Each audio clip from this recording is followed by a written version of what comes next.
Okay. And now I'm about to set up Facebook Live.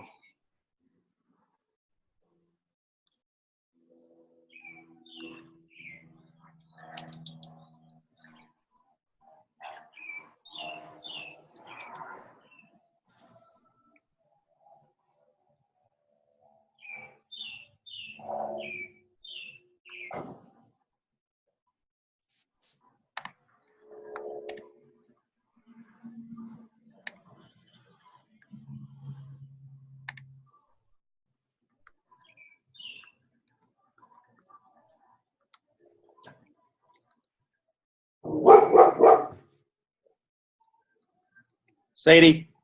Sorry, I'm outside. My dog's barking. Nah, you fine. Hang on, I'm gonna tell my son to bring her in real quick.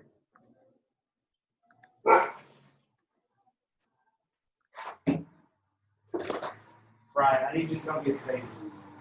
Come here, Sadie. No matter what she does, don't let her out. She's barking. No, you gotta stay in here. All right, sorry about that. I'm back. Nope, you good. When you live the dad life, man, you can't go in your house. It's noisy. When you go outside, Man, I be trying to find cracks and corners to fit somewhere. everywhere, man.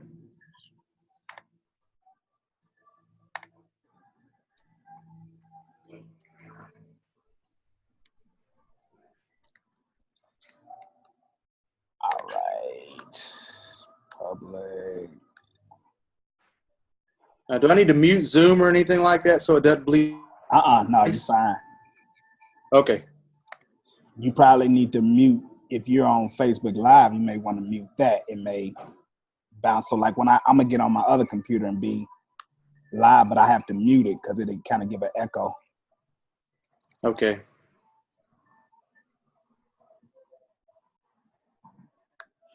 All right. You should see it. If you hear me echoing, just let me know and I'll pause it. Okay. Or I'll mute it, I should say. You should see it now. I think I just tagged you. Yeah, you tagged me in it.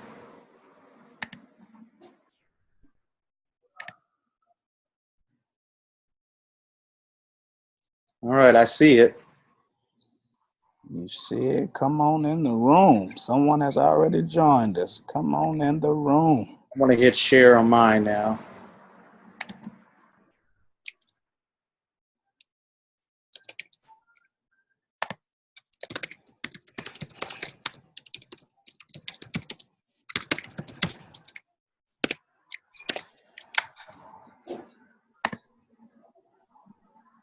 All right, I just shared it there. Can you hear me okay? Yep, I can hear you good. Awesome. Cynthia Patterson, what's going on, lady?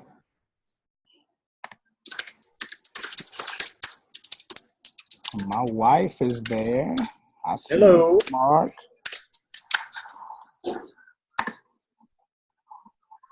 All right, I just shared it there. Can you hear me okay? Yep, I can hear you good. Awesome. Cynthia Patterson, what's going on, lady? Okay, now I'm getting an echo somewhere. Yeah, it's real delayed. My wife is there. I see Hello. Marc. It's delayed on mine. All right, I just shared it there. Can you hear me okay? Yep, I can hear you good. I think on one of them, you may have to mute. What's going on? Your, okay, now wherever you're on Facebook. So yeah, it's real delayed. All right, I just muted on Facebook. Okay, there we go. Is that better? Yeah, that's better. Okay, cool. That's better. All right. Well, man, Marc, well, thank you for joining me, man. Happy Memorial Day to you.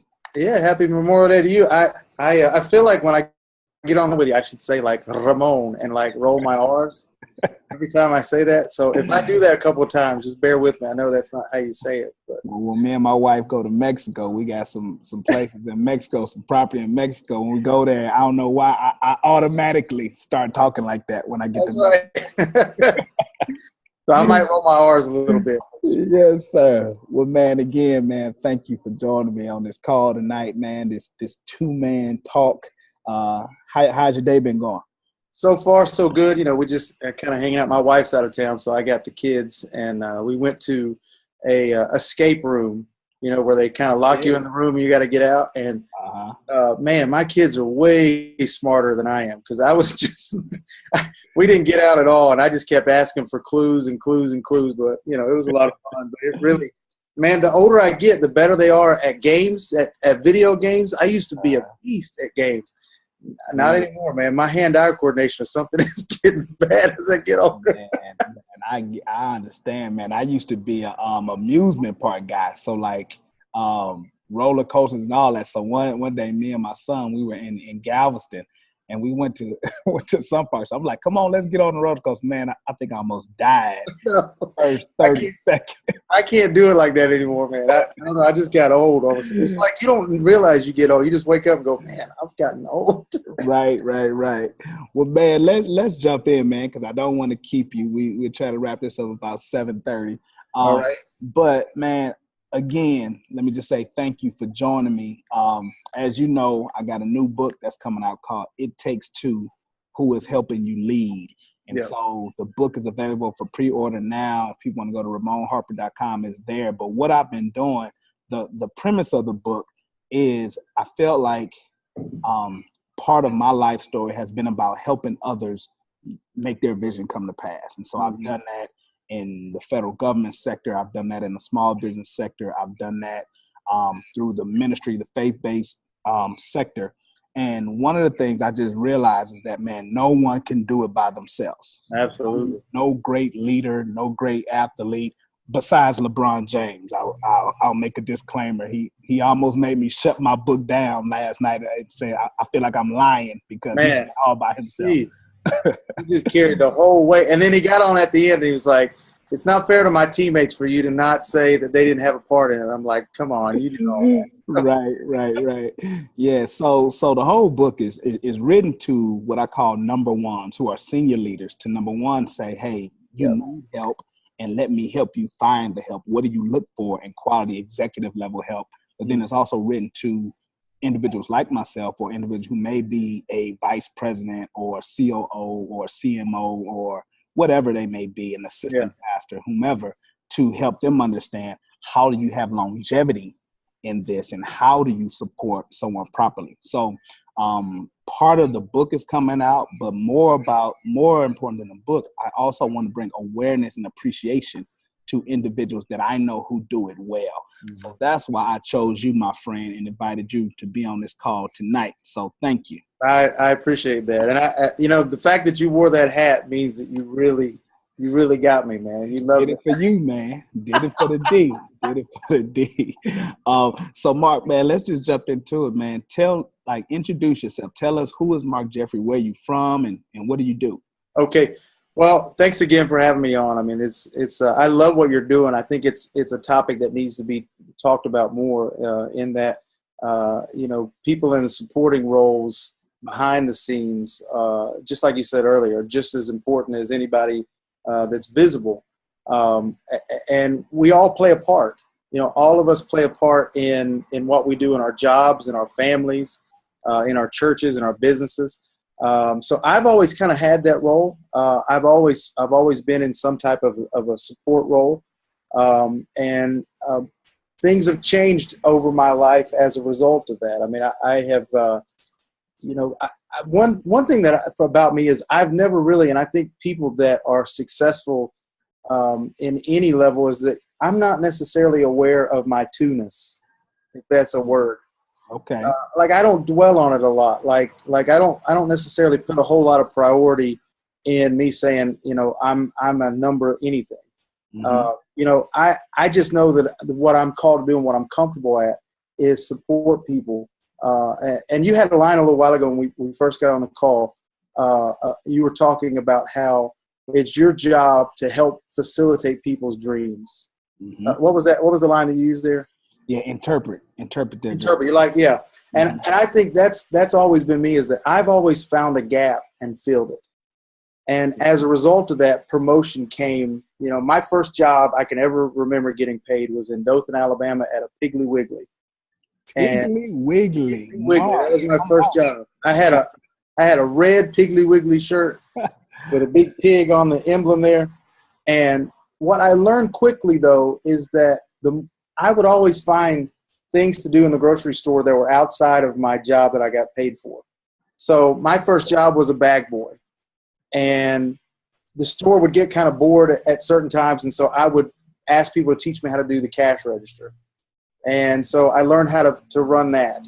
And a little bit later, they had a video store where they sold VHS tapes. And I taught myself how to do all that, how to check people out, get on the computer. And through that, I learned two things. One is that I became more valuable, that if anybody had to get laid off, fired, or extra for Piggly Wiggly, I was not in that conversation because I could do so much that it would be difficult to get rid of me because of all the things that I could do. So I learned that just because I kept finding things that needed to be done and doing it.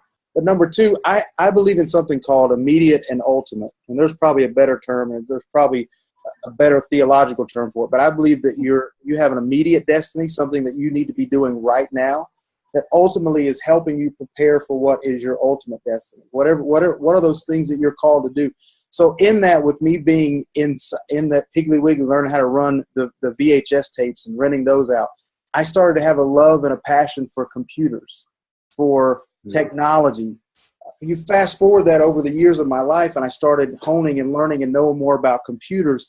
My whole career is based on technology, based on social media, based on coaching others how to do that. So there are so many things that you learn just by filling the gap, just by learning how to be in a support role, that you'll watch God turn that into your ultimate destiny, and he starts revealing that to you little by little. Yeah. Yeah. So you're from Dothan, Alabama? I'm actually from Logan, West Virginia initially, and then Dothan, Alabama, Raleigh, North Carolina, then Dallas, Texas, and I'm here for hopefully this is it. I like it here in Frisco. Well, man, I went to school in Alabama. I went to Alabama State in Montgomery. So I had friends that went to Alabama State after we graduated high school. Yeah. So tell me, what do you do now? So I have about 4 or 5 different things. I'll try to simplify them. So I'm like you. I work at a church, director of marketing, but I kind of that's my title at the Potter's House of North Dallas. But I also oversee things when it comes to our building and our expansion and any type of financial or refinance, dealing with banks, attorneys, CPAs, all of those kind of touch points. So that's kind of my day job. And then my 5 to 9 job, when I get home after I, with the kids and the family, I also have Legacy Consulting Group, which is similar to what you do as far as work with churches and nonprofits on digital and social media. So we help build websites. We help teach churches how to use social media the right way, get a strategy for how to use it. We help make graphics, all those things in between. And then I have a company called DadLife brand. Well, hold that, because I want to come back to that. That's really why I invited you on. Okay. All right. No. So tell me, Marc, how can people find your consultant company? I'm gonna type that in. How can people find your company? If you just go to www.gowithlegacy.com, www.gowithlegacy.com, and you'll find all the things that we do there. I don't know if I can segue into this, but I had a little note earlier about, you'd asked, what do you do, what you do, and how did you become that? I had heard Bishop Jakes have a message one time about opportunity knocks in chaos. And at the time, I didn't quite understand it. And I thought it was a good principle, but I hadn't necessarily lived it. And about 4 or 5 years ago, I had gotten really sick. I'm a diabetic and had some complications that popped up. And I found myself in the hospital for about 3 weeks. Wow. Intensive care type stuff. So my brother and sister come to the hospital, right? They're by my side. And then about a week or 2 into it, Bishop Jakes had been traveling. He comes to the hospital. That's kind of cool and scary at the same time, because when you see him walking, you're like having second thoughts, like, does he know something I don't know? Like, did I just get like 24 hours to live and he's coming to kind of, that's kind of scary. Right. My brother and sister are taking pictures at the foot of the bed, which is really tacky. I love you guys if you're watching, but they're like at the foot of my bed taking pictures of Bishop Jakes. And I get home, God, kind of works it out. I get my diabetic stuff under control. I go home. My wife and I had been working on the Dave Ramsey plan, doing our due diligence about getting out of debt and saving money. And so I get home and I start to get all these medical bills. And I got the first couple in, and it was like a couple thousand. I thought, okay, hey, I'm not a big fan of a couple thousand, but I'll rock with it.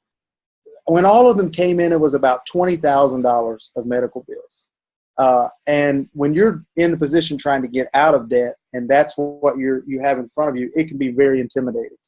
And I'm not a real dramatic kind of guy, but I made a simple prayer, literally sitting on my couch with like bills spread out. And I just said, God, if you'll give me a strategy, I'll work it as hard as I can to get out of this debt. That was as far as that was really all I could see, because I had all these plans. I've got 2 kids and a wife, and I got things that I want to do in my life. And these bills were staring me in the face. So long story short, I started to put together, using what abilities that I did have and know-how that I had about social media and websites. And I started trying to put the word out there that I could help. And a few people started to hear about what I did. And long story short, I had somebody take a risk on me, say, I want to be a client of yours. My first client ever. And I remember when they finally agreed to pay, the retainer we agreed to, I just promised the Lord, I said, hey, this is the start to it, and I'm going to make sure I pay this whole thing off. And, man, I'll be honest with you, every time I got paid from a client, what happened after that first one is it just felt like the windows just kept opening. Doors kept opening in my life. People started hearing what I did with no advertising or anything, and they said, if you can do that for them, could you do that for me? And I started – all of these clients started coming in, and every time I would get paid, no matter what it was, I'd pay my tithe, and then I would automatically pay toward those bills. Mm-hmm. And within about 8 months to a year, I had totally paid off all of my medical bills. Wow. But the beauty of that wasn't so much that part. It was that in that chaotic moment of me being terrified of all these bills, God gave me a strategy that from this day on, I've never had a day that I've not had a client or another source of revenue in my life. But it was in a very chaotic time.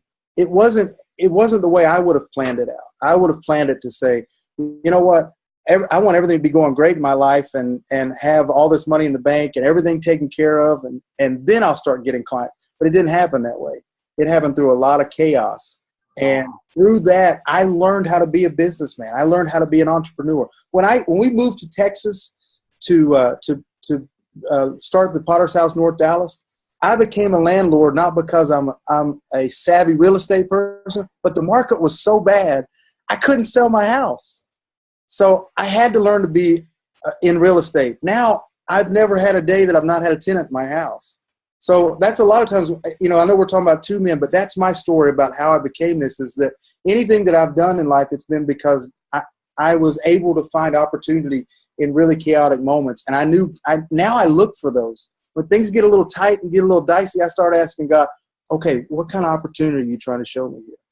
Man, that's fantastic. So just right there, so give a little encouragement to people, because I see people on who are entrepreneurs and who are kind of trying to start their own thing. So just right there, man, I want you to just stay in your vein. What advice would you give to an entrepreneur or someone who's trying to get things off the ground?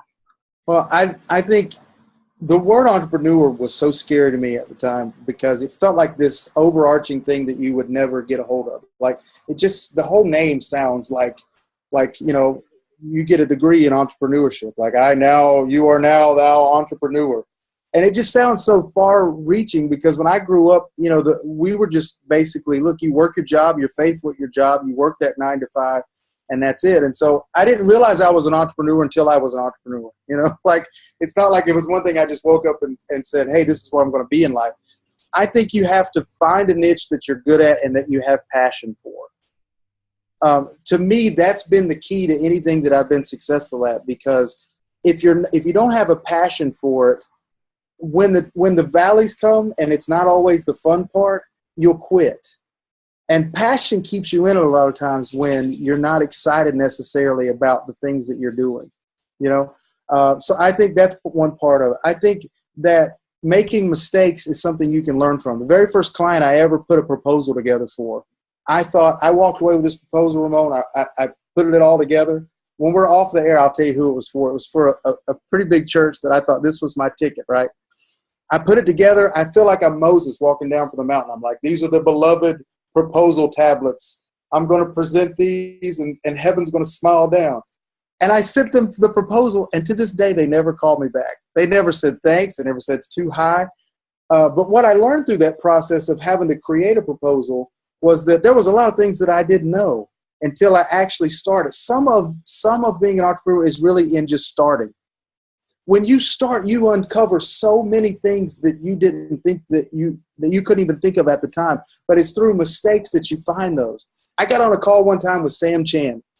I'd had a couple of clients, and I thought, okay, I finally got away. Sam Chan, I was going to ask him to recommend me to all these groups of people, to these churches, right? This is one of those I learned more through failure, man, than I've ever learned in success. That's good. So I'm helping these people out. I've got 2 or 3 clients. Now I'm really rolling, right?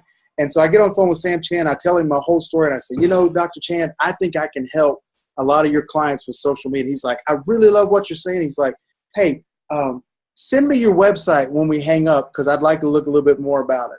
And you know what I realized right there in that moment? I had no website.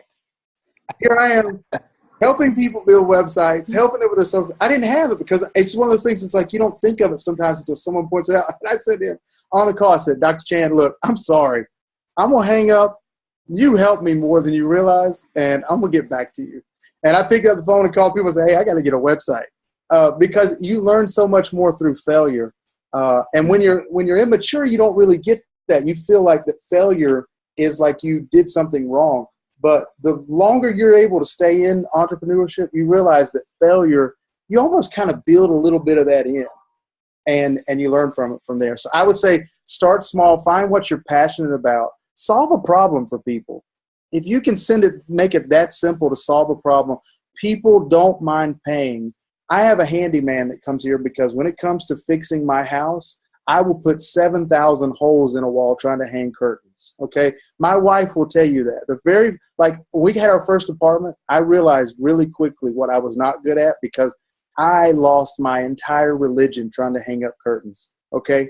And so I pay a guy to come out. He puts some lights on my patio, and I love to come out here and look at it. It makes me just feel great to sit here. But if I had to hang those up, it would not be a pleasant experience. So I don't mind paying him because he solves a problem that there's no way that I could solve myself. Man, that's so good. And I want to spin right there just because even I think talking about this concept of a two-man, and me and you know my pastor, and I think that's how we met when you were working with Darius Daniels for the launch of his book, Represent Jesus. And that's kind of how we connected and kind of learned more about each other. But one of the things he shares, because he wrote the foreword, and then we have a chapter in the book where I interview him. And it's perspectives of a one. So it's like I'm talking to him and he's giving his perspective from a senior leader. That's kind of how we connect. And one of the things he talked about is as a senior leader or the CEO or whatever, you have to know what you don't know, and you have to be willing to let your two-man bring that expertise or knowledge base to you that you don't have. Speak on that a little bit, kind of your thoughts on that. Okay, so I love that thought, and I'll take it back to the one person who I know trusted me when I was first starting out in digital and social media, and that's my pastor now, Pastor Cheryl Brady. So we first had MySpace. You can remember MySpace days? I mean, MySpace was killer back in the day. We had a MySpace page, and I remember Pastor Brady getting ready to fly to Africa, and she called me and said, hey, I set this thing up called a Facebook page. Do something with it, basically. And he figured it out. So she's gone to Africa. I start working on it. We start posting pictures while she's on Africa, and we see these people from other parts of the country commenting and all that stuff. It was a big turning point for our ministry because it allowed us to minister to people in different states without us having to be anywhere near them. And I say that to say is that she always trusted me when it came to the digital stuff, even though she didn't know anything necessarily about it. Like when I first got into Cheryl Brady Ministries, I said, hey, we need to really perfect the website. We need to have an online store. We need to have a place where people can contact us. And this was, you got to think almost 15 years ago. Okay. So websites were still very there was not even really mobile phones the way they were. And I remember we would have to expend a lot of money sometimes to get things, done. And I remember her saying, hey, you know what? I trust you, though, that you know what you're doing and that this is going to pay off. And I remember one time she had an event at TBN in Nashville, and it was one of the bigger TV events for her to be on. And I remember the influx of people that went to her website and signed up for her email list and bought product and invited her to preach. And the reason that happened is because we prepared before the opportunity. See, so many times we wait until the opportunity hits us, and that's when we start making everything. I gotta scramble. I gotta make this. I gotta make that. And if she hadn't trusted me back then, even though she didn't see the results came much later, but the preparation happened. So there had to have been a trust between us. I had to have a little bit of homework under my belt to say, this is the benefits of why you need to do that. You know, now everybody has it. And so I've seen her 3, 4, 5, 6, 10 times in my life over those last 15 years be prepared for an opportunity and not just wait for it. And my father-in-law, he'll say stuff like, downtime is prep time for prime time. You know, I've heard him say that so many times, and it's so true. So I think when it comes to the two men or the person that you're there, there's got to be a lot of trust there. And you've got to let off your grip a little bit as the senior leader to let that person flourish in what they're good at. Now, there's certain things, 15 years we've been working together, if there's a post or something that I'm going to post and I think she may not necessarily be comfortable with it, as much as I know her and can write from her, I mean, I can hear her in my voice when I tweet, you know, I'm going to text her and say, how does this sound? Because she doesn't get the opportunity to get her reputation back if I put something out that's been misconstrued. So I think there's a give and take. The head person, senior person, you've got to have trust, not just in name only, but to really let that person grow and flourish. And then number two, there's got to be the way you build trust is by, sometimes there's some checks and balances that you have to go back to that person until they know that they can trust you because you've come to them enough times that they get your flavor. They know what you expect. They know how you're going to say it. So I think it's a two-way street when it comes to that trust. That's good. My boss, he says the speed in which I deliver builds trust for him. Oh, the speed in which I deliver. Yes. If I get an assignment or a task and it's taking, if he has to come back to me and ask me what's the status of it, yeah, you can lose confidence. And that's something he shares with us. I want to take a moment. So again, for people that's joined us, man, y'all are in a two-man talk conversation. I have the Mr. Wonderful, Marc Jeffrey from Alice Potter's house. He does so much, man. Y'all wouldn't even know the impact that he's making just throughout the country because you just don't hear him. You don't hear him making a lot of noise, but I really appreciate what he does. I study his work. I've seen his work, how it has blessed our ministry at Change Church and Darius Daniels Ministries, and I know he's helping so many other organizations. But so Marc, real quick, tell people how can they find you and your company and all your sites real quick. Yeah, so you can go to www.gowithlegacy.com, and that's Legacy Consulting Group, and we do just about everything you can imagine as far as consulting, digital, anything, website, social media. My wife consults for children's ministries. I know you and her have been talking about that. She does that. You can find some information there. And then my other company is DadLifeBrand.com. DadLifeBrand.com.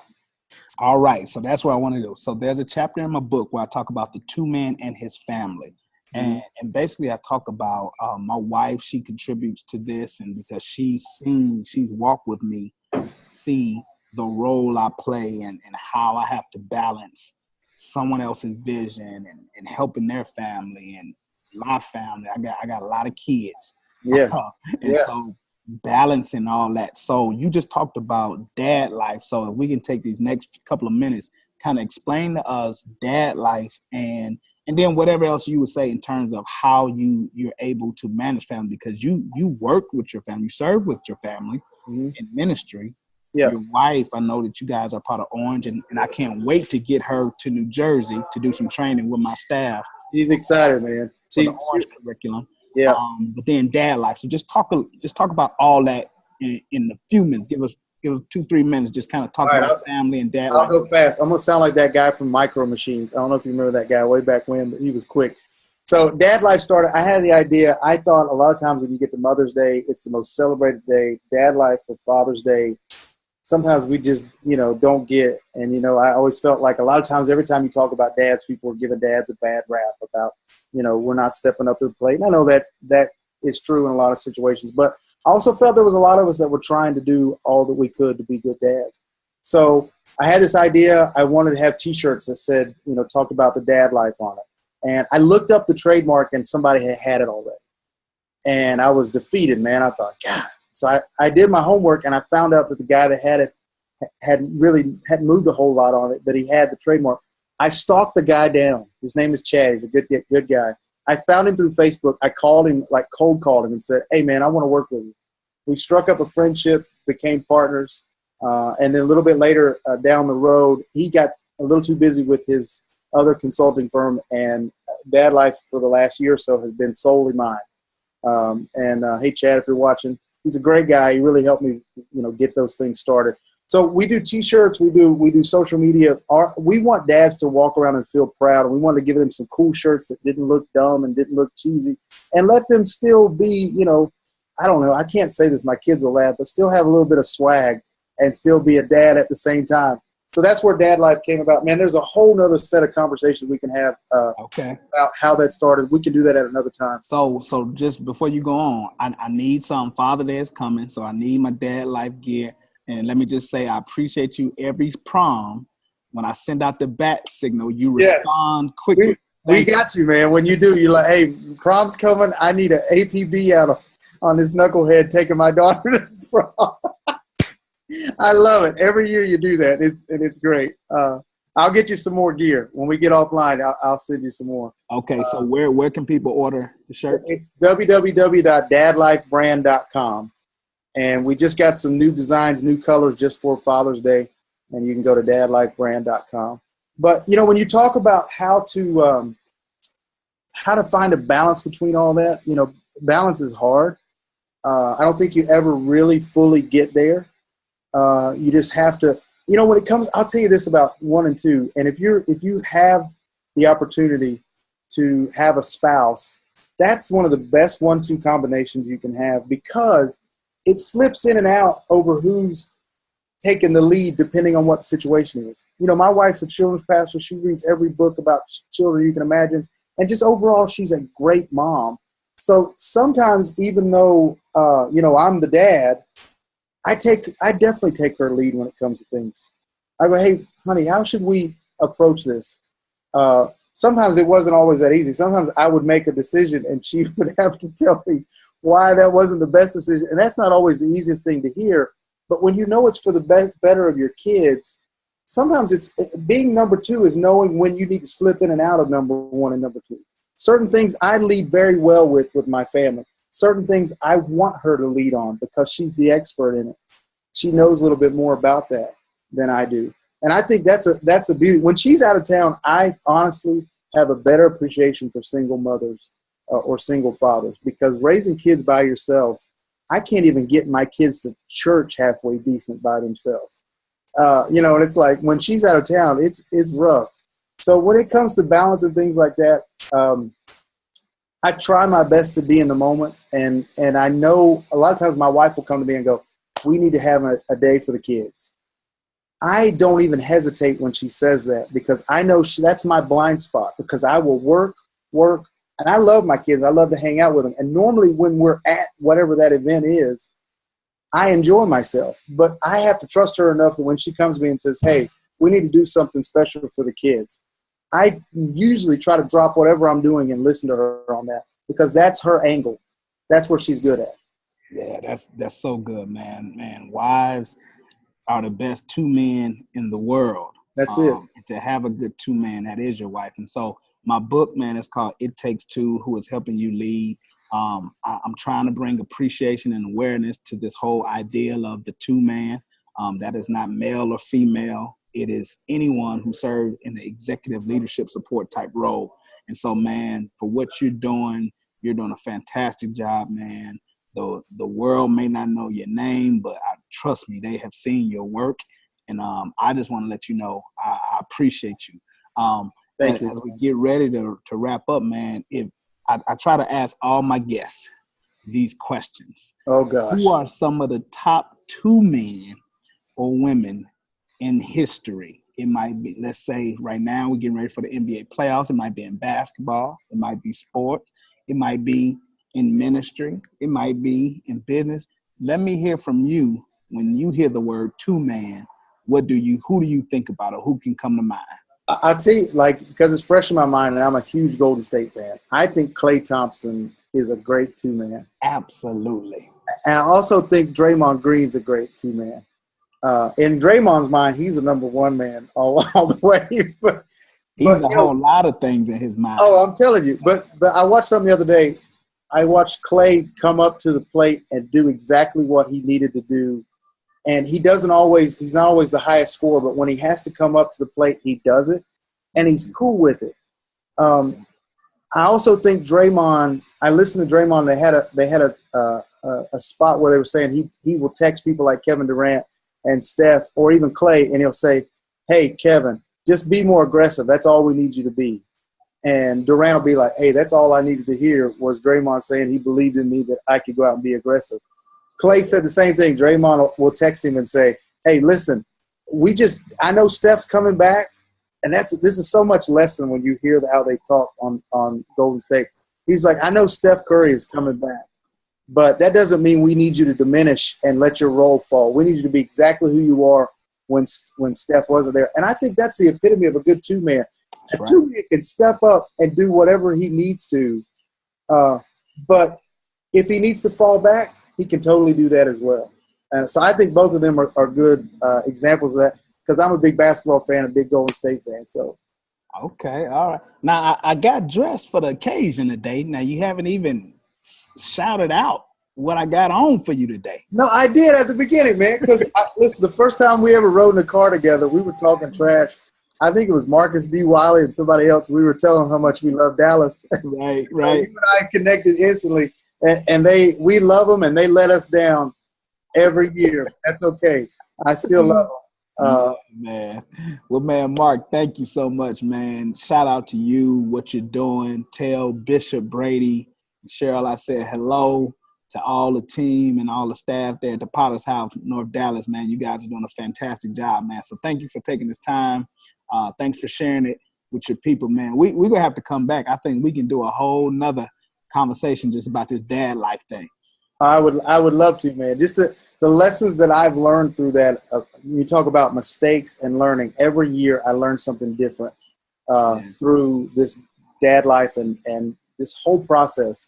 And I'd love to anytime you got time. Yeah, man. Oh, and kudos to it, man. I heard you killed it at Pastors and Leaders this year. I haven't missed it in years, and I missed it this year. Just had so much going on. But, man, I heard you did a great job. Thank you. It's always an honor, and I don't know what I do to get invited again, but I'm thankful for it. I love Bishop Jakes. I love the Potter's House, and we are Team Potter's House, and just thankful for the opportunity. If you get the video, I do rap about Snoop Dogg. I just want to make a disclaimer. If you go to my social media, you can find it. You rapped about Snoop Dogg? Yes. I'm not going to tell you what it is. You got to go find it on my Instagram page. Have your kids seen it? Yes. They're not happy about it, but that's okay. All right, man. Well, take care, man. Enjoy the rest of your holiday, man. All right, you too. Thank you so much, brother. Thanks, guys. Yeah.